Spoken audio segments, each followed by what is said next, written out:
We are now going to go back to the White House to talk with John Gizzi. He's the White House correspondent for Newsmax for some analysis on the gun control issue. Welcome back to the program, John.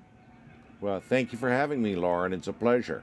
President Trump says that he supports the Second Amendment and the NRA, but he is also advocating for some gun control measures, stronger background checks, raising the minimum age to buy an assault-style rifle, banning bump stocks. Is this a tipping point, based on your history of covering the White House? Is this a tipping point for this Republican president backed by the NRA?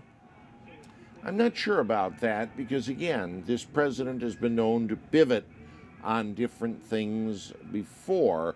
Witness the repeal of Obamacare, witness the cobbling together of what became the Jobs Act, the tax reform measure of 2017.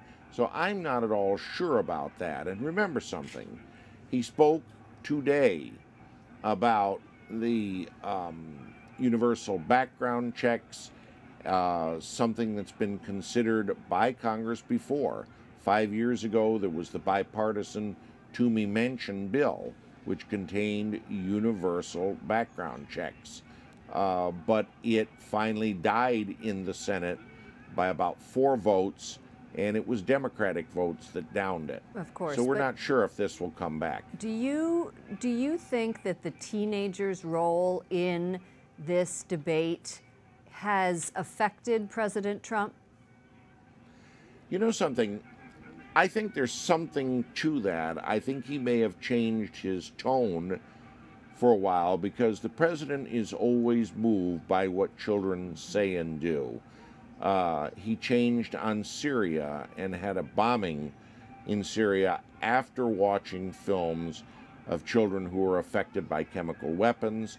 I think that I know he watched the films of the young people in Parkland, Florida, talking about the tragedy that occurred. So yes, I think it probably did have an impact. And before we go, I just have to ask you one other question. Governor Inslee of Sure. Washington, Democrat, told the president that we need a little less tweeting but more listening. What do you think about that?